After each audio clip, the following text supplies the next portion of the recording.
भगवान के दोनों द्वारपाल द्वार पर खड़े थे, तभी सनकादिक मुनि आए तो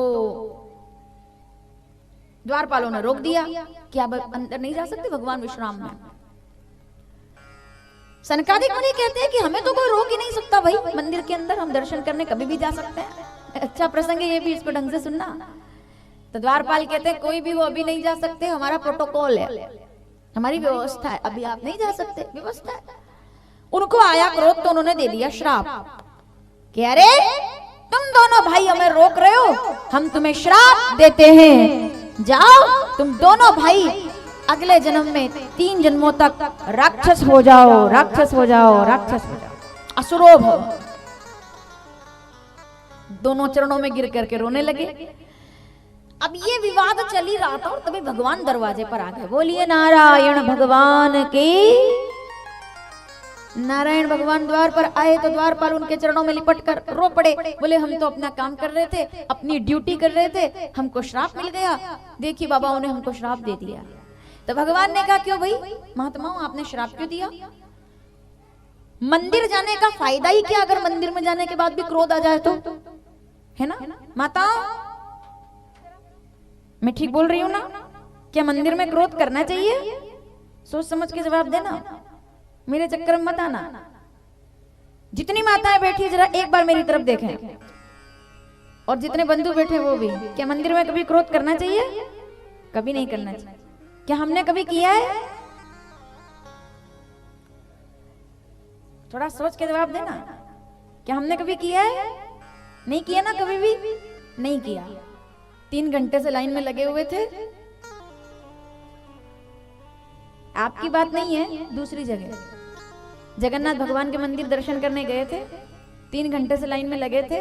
महाकाल मंदिर दर्शन करने गए थे, 3 घंटे से लाइन में लगे थे, और तभी कोई बीच में आके खड़ा हो गया आगे, ठीक ऐसे धक्का देते देते, और कोई पंडित जी, उन पंडा जी लेकर आए, बोले अरे हटो हटो हटो, और उसको सामने लाकर आपके आगे उसको खड़ा कर दिया, जो इधर खड़े हो जाओ।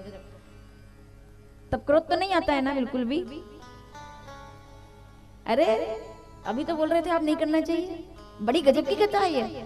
सनकादिक मुनि जब आए ना तो उन्होंने क्रोध कर लिया दर्शन के लिए कि नहीं हमको दर्शन नहीं करने दिया, गुस्सा आ गया, उनको श्राप दे दिया। हम भी कई बार मंदिर में जाते हैं, बहुत देर से खड़े रहते हैं, और अगर कोई सामने आकर खड़ा हो जाए तो ऐसा लगता है जैसे हमारी प्रॉपर्टी पे कब्जा कर लिया हो इसने, और ऐसे धक्का देकर उसको पीछे हाथ में गंगा जले वो ढुल जाता है, लोटे में अगर दूध है तो वो भी छलक जाता है, फूल गिर जाते हैं। कभी कभी तो पुलिस आती है उधर, ऐसे लड़ाई होती है। नहीं हुई क्या कभी? अक्सर होती है आजकल। क्यों होती है आप जानते हैं? इसका सबसे बड़ा कारण है, लाइव के माध्यम से ये बात कहना चाहूंगी।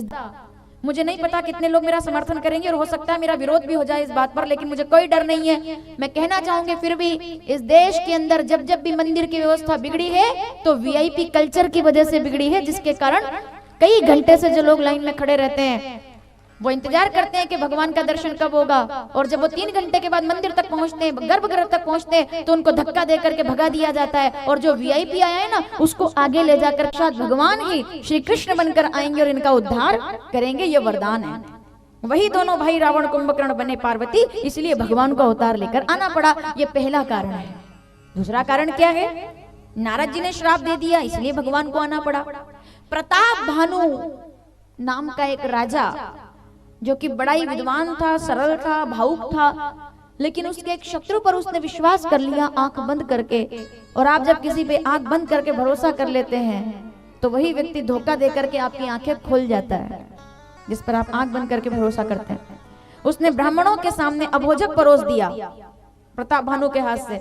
तब ब्राह्मणों ने श्राप दे दिया कि तुम कुल सहित तुम्हारा नाश हो जाए। तो वही प्रताप भानु वहां नष्ट होकर के रावण कुंभकर्ण के रूप में पूरा परिवार इनका सर्वनाश करने के लिए भगवान आएंगे, खुद भगवान के द्वारा इनका सर्वनाश होगा। ये कारण बताया। तीसरा कारण, जलंधर का वध किया भगवान भोलेनाथ ने। नारायण भगवान ने वृंदा का सतीत्व भंग जब किया तो शंकर भगवान के द्वारा वध हुआ जलंधर का। ये 4 कारण है। 5वां कारण, आइए सुने। मनु शत्रुपा नाम का जोड़ा जो ब्रह्मा जी महाराज ने सबसे पहले इस धरती पर उतारा था, अपने वाम भाग से शत्रुपा और दाएं भाग से मनु जी को प्रकट किया था मानवीय प्रकृति के लिए। बोलिए मनु महाराज की।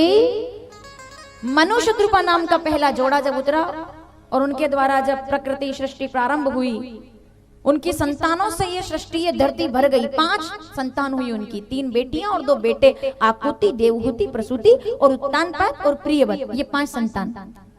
ठीक है, जब तप करने के लिए जब ये दोनों बैठे तो कई वर्षों का अखंड तप किया, नारायण को मनाने लगे, नारायण नारायण। आइए संध्या बेला है, हम मनु शत्रुपा के साथ तप करें और जो इन्होंने मांगा है वही वरदान आज इनको मिलेगा श्री राम जन्म के रूप में। तो बार बार प्रार्थना करने लगे, नारायण। सब गाएंगे भाव से। मनु शत्रुपा तप करने के लिए बैठे, नारायण नारायण, जय जय नारायण नारायण। भाव नारायण नारायण, जय जय नारायण नारायण नारायण। नारायण नारायण, जय जय नारायण नारायण नारायण।